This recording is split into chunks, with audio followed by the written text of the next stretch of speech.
Hello बच्चों, welcome back to next level academy. Next level academy पे आप सभी प्यारे प्यारे बच्चों का स्वागत है। आज हम पढ़ेंगे हमारी क्लास 6 के चैप्टर 4 को। साइंस का क्लास 6 की जो एनसीईआरटी की बुक्स है ना, उसका चैप्टर 4 है जिसका नाम है पौधों को जानिए। यानी आज हम पेड़ पौधों के बारे में जानेंगे कि पौधे किस प्रकार हमें प्यारी प्यारी ऑक्सीजन देते हैं, किस प्रकार कार्बन डाइऑक्साइड गैस को अपने अंदर ग्रहण करते हैं और किस प्रकार हमारे वातावरण को स्वच्छ रखते हैं पेड़ पौधे। आज हम पौधों को जानेंगे। यह है क्लास 6 जिसकी हमने सीरीज शुरू कर रखी है क्लास 6 से लेकर क्लास 12 तक की। उसके अंदर क्लास 6 का ये 4th चैप्टर का लेसन है ना। आज हम जानेंगे पौधों के बारे में। तो चलिए बच्चों शुरू करते हैं बिना किसी देरी के। कॉपी पेन लेके हाथ में बैठ जाइए और अभी तक आपने आपके ही चैनल नेक्स्ट लेवल एकेडमी को सब्सक्राइब नहीं किया तो जल्दी से सब्सक्राइब कर दीजिए, जुड़ जाइए और लाइक कर दीजिए। अब आपको हम पूरा लेसन करवाते हैं। तो चलिए शुरू करते हैं आज के पार्ट को। आज के लेसन के बारे में बच्चों आज हम पहले थ्योरी पढ़ेंगे। अगर आपके पास में एनसीईआरटी की बुक्स है ना, ये नई वाली, तो उसके बारे में हम थ्योरी पढ़ेंगे, फिर मैं इसको बाद में समझाता रहूँगा। देखिए पौधों के बारे में, हमारे आसपास में जो हरे भरे पेड़ पौधे होते हैं ना, जिनसे हमें फल मिलते हैं, फ्रूट मिलते हैं, ऑक्सीजन मिलती है, वो प्लांट्स है, उसके बारे में आज हम डिटेल से जानेंगे। तो पढ़ते हैं बच्चों। बाहर निकलकर अपने चारों ओर के पेड़ पौधों का परीक्षण कीजिए। आप जब घर से बाहर निकलते हो, खेलते हो, तो आप देखते हो ना कि कई जगह पेड़ पौधे लगे हुए हैं, तो उनके बारे में जानेंगे। बहुत मज़ेदार लेसन होने वाला है, आप ध्यान से पढ़िएगा। पूरा लेसन देखना, आपको अच्छे से समझ में आ जाएगा। क्या आप देखते हैं कि कुछ पौधे छोटे होते हैं और कुछ विशालकाय? बिल्कुल, हम देखते हैं हमारे पास में आसपास में कुछ पेड़ बहुत बड़े होते हैं, बहुत सारे, देखिए इतने बड़े, और कुछ बेचारे छोटे छोटे पौधे होते हैं हम बच्चों की तरह। तो कुछ विशालकाय, जबकि कुछ धरती पर हरे धब्बों की तरह दिखाई देते हैं, यानी कि छोटी छोटी पत्तियां होती है। आप सोचोगे कि सर ये कुछ तो छोटे होते हैं, कुछ बड़े क्यों नहीं हुए, क्या इन्होंने बॉर्नवीटा नहीं पिया? तो ऐसा नहीं है बच्चों, ये पेड़ पौधे भी हमारी तरह अलग अलग होते हैं। कुछ लोग बहुत बड़े होते हैं, कुछ लोग बहुत छोटे होते हैं। तो ये पेड़ पौधे भी हमारी तरह होते हैं, और कुछ बड़े पेड़ फल देते हैं, कुछ छोटे फल देते हैं। तो उनके बारे में हम जानेंगे। कुछ पौधों की पत्तियां हरी होती हैं और कुछ पौधों की पत्तियां लालिमा, यानी कि कुछ की लाल लाल होती हैं और कुछ की हरी हरी होती है। कुछ पौधों के फूल बड़े होते हैं, लाल होते हैं, कुछ पौधों के फूल नीले होते हैं, कुछ पौधों में पुष्प ही नहीं होते हैं, बिना फूल के होते हैं। तो आप सोचोगे सर ये सारे की सारी बातें क्यों बता रही? तो आज हम इनके बारे में जानेंगे कि ये कुछ पत्तियां लाल क्यों होती है, कुछ हरी क्यों होती हैं, कुछ में फूल क्यों नहीं होते हैं, कुछ के फूल बड़े क्यों होते हैं। इनके बारे में हम डिटेल से समझेंगे। देखिए कुछ नीले तथा कुछ पौधों में पुष्प ही नहीं होते हैं। आपने अपने घर के आसपास, विद्यालय के रास्ते में, बाग बगीचे और विद्यालय प्रांगण में अनेक पेड़ पौधे देखे होंगे। बिल्कुल। तो हम इन पौधों के विभिन्न भागों के बारे में जानेंगे। देखिए मैं आपको एक प्यारा सा पौधा बताता हूँ, उसके बारे में हम जानेंगे कि ये क्या पौधा है। देखिए ये है हमारे पास में बहुत ही प्यारा सा पौधा, यानी ये लिखा हुआ है कि पौधे के भाग। तो हम पौधे के जितने भी भाग हैं ना, उनके बारे में हम जानेंगे। देखिए सबसे पहले नीचे से शुरू करते हैं। ये होती हैं, यहाँ पे जमीन है, तो इतनी पेड़ है ना, ये नीचे जड़ होती हैं, ये जमीन के अंदर रहती है। यहाँ से इनको बॉर्नवीटा मिलता है, खनिज मिलते हैं पेड़ पौधों को, इनको भोजन मिलता है। आसान भाषा में कहें तो जिस प्रकार आप बॉर्नवीटा पी के, दूध पी के बड़े होते हैं, तो पेड़ पौधे भी खनिज लेके, जल लेके, भोजन लेके बड़े हो जाते हैं, ऐसे जैसे। तो इनके है ना, जो ये नीचे जड़ें होती हैं छोटी छोटी, इनको प्राथमिक मूल कहते हैं। उनसे आगे और छोटी जड़ें निकलती हैं ना, उनको द्वितीयक मूल कहते हैं। और इन दोनों मूलों को एक साथ में मूल तंत्र कहते हैं। समझ में आया बच्चों? अब ऊपर बढ़ते हैं पेड़ की तरफ। तो यहाँ से ऊपर चलते हैं ना, पेड़ ऊपर पड़ चलता है, तो यहाँ देखिए ये गांठ होती है एक जगह। इस गांठ को कलिका कहते हैं, यानी कि जहाँ पर जो पत्तियां जुड़ी होती है ना, उसको हम कलिका कहते हैं। समझे?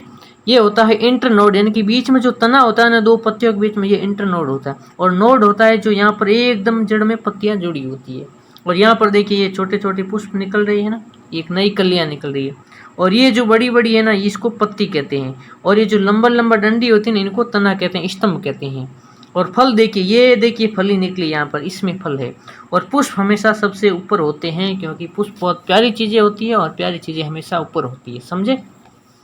और इस पूरे भाग को प्रहरोह तंत्र कहते हैं। इसका मतलब क्या हुआ कि पेड़ को बड़े बड़े भागों में, दो भागों में समझ सकते हैं। जो जमीन से नीचे होता है उनको मूल तंत्र कह सकते हैं, जो जमीन से ऊपर होता है उनको प्रहरोह तंत्र कह सकते हैं।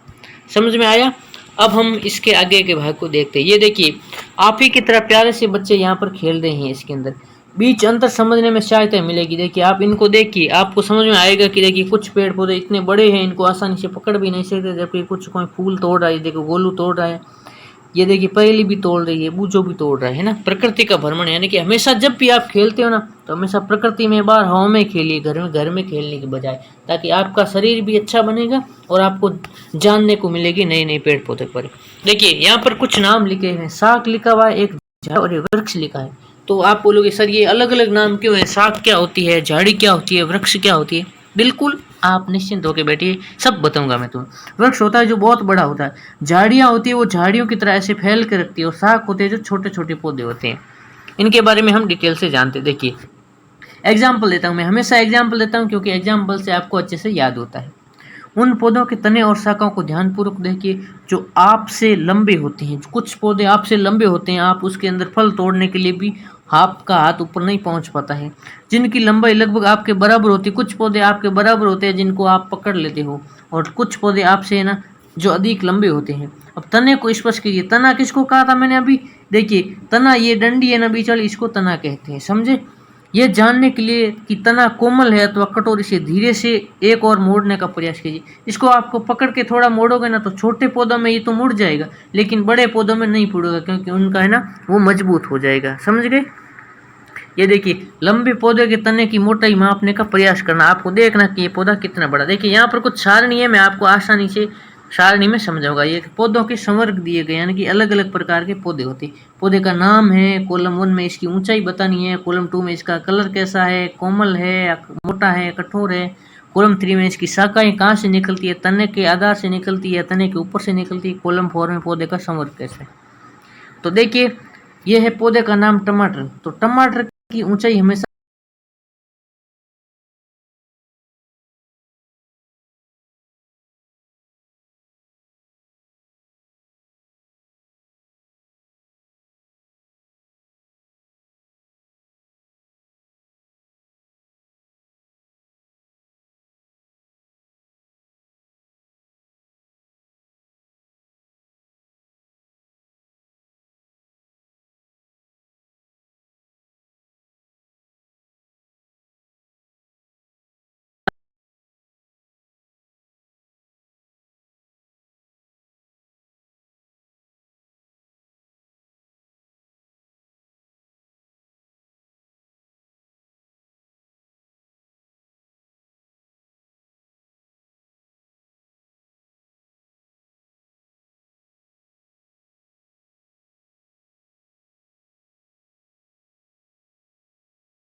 हेलो दोस्तों, अब हम वापस से इसकी शुरुआत करते हैं। जो हमारा नेक्स्ट अभी पार्ट हम पढ़ रहे थे ना पुष्प के बारे में, तो उसके बारे में हम नेक्स्ट आगे जानते हैं।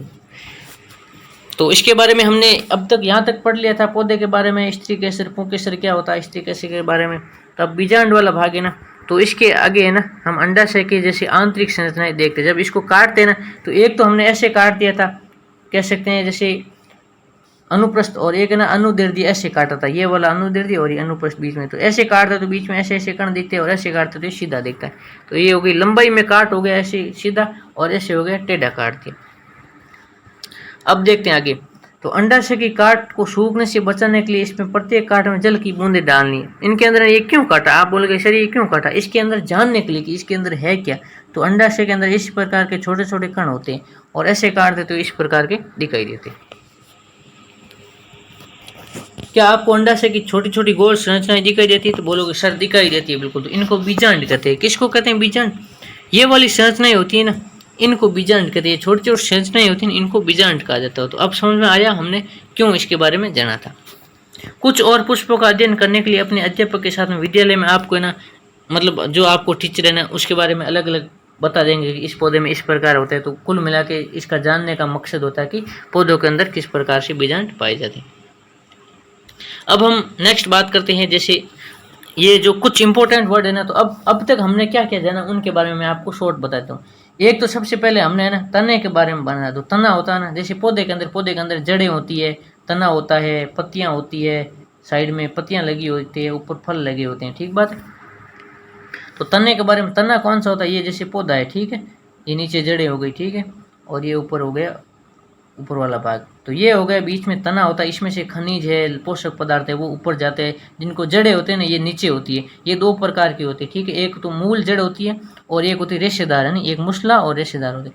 तो सीधी होती है ना वो मुसला जड़ होती है, और जो फैली हुई होती है ना वो रेशेदार जड़ होती है, जिसको जकड़ा जड़ें भी कहते हैं। तो ये खनिज है, पोषक तत्वों को अपने अंदर लेती है, फिर ये ऊपर जाते हैं। ऊपर है ना ये तने के माध्यम से जाते, फिर पत्तियों तक फैलाते हैं। और पत्तियां क्या करती है, पत्तियां है ना प्रकाश संश्लेषण की क्रिया करती है। कैसे करती है, धूप के अंदर है ना, जब इन पे धूप पड़ती है ना, तो ये प्रकाश संश्लेषण से भोजन बनाती है अपने लिए, जिससे ये ऑक्सीजन को छोड़ती और CO2 को लेती है, जिससे हमें भी फायदा होता है।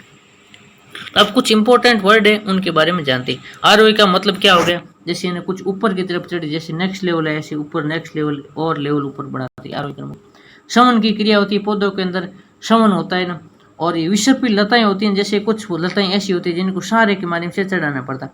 कुछ रेशेदार जड़ें होती है जो नीचे होती है, पौधे के अंदर रेशेदार जड़ें होती है।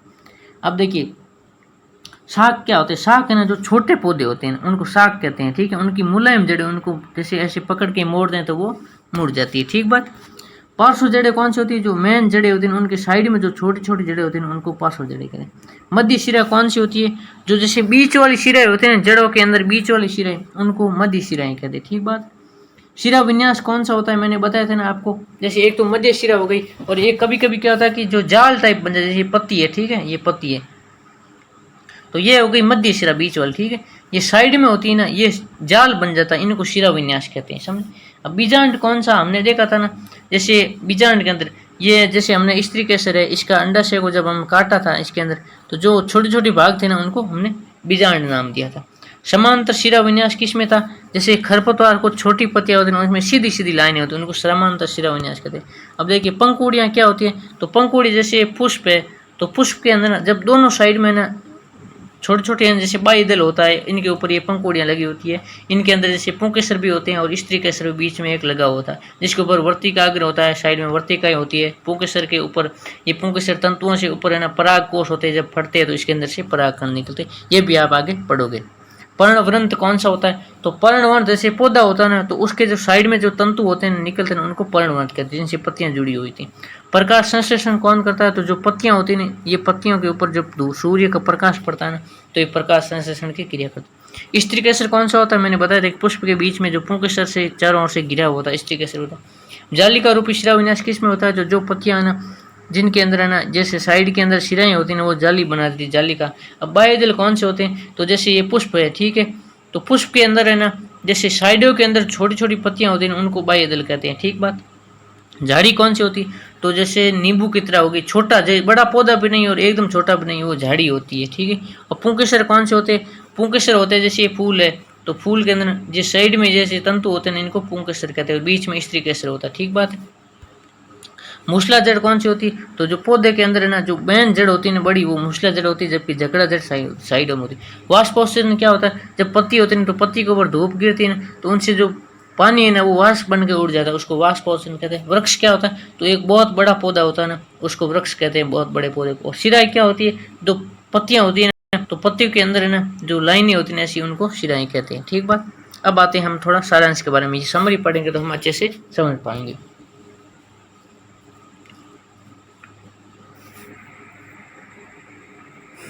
देखिए समरी में क्या है कि सामान्यतः पौधों का वर्गीकरण उनकी ऊंचाई है, तने और शाखा के आधार पर शाख और झाड़ी और वृक्ष में किया जाता है। ठीक बात। यानी कि सामान्यतः पौधों का वर्गीकरण उनकी ऊंचाई, तने और शाखाओं के आधार पर, शाख है, झाड़ी है, वृक्ष के आधार पर करते। बिल्कुल, शाख छोटा हो गया, फिर झाड़ी बड़ी है, फिर पौधा उससे भी बड़ा। तने पर पत्तियां, पुष्प और फल लगे होते हैं। बिल्कुल, पत्तियां लगी होती है, पुष्प लगे होते हैं, उसके ऊपर फल लगे होते हैं। सामान्यतः पत्ती में पर्णवर्त और फलक होते हैं। बिल्कुल होते हैं। पर्णवर्त यानी कि जुड़ी होती है, और फलक है ना जो साइडों में फैलने वाले भाग।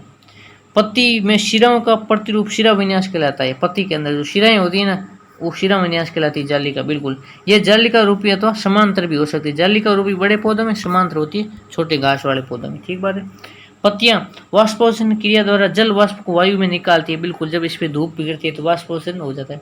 हरी पत्तियां सूर्य के प्रकाश की उपस्थिति में वायु और जल से प्रकाश संश्लेषण क्रिया द्वारा भोजन बनाती है। बिल्कुल, जब सूर्य का प्रकाश गिरता है तो ये भोजन बनाती है। और जड़ें मिट्टी से जल और खनिज पदार्थों का अवशोषण करती है तथा पौधों को मिट्टी से में दृढ़ता से जमाए रखती है। बिल्कुल, जो जड़ें होती हैं जो मिट्टी को पकड़े रहती है, जैसे स्थिर जड़ें भी कहते हैं।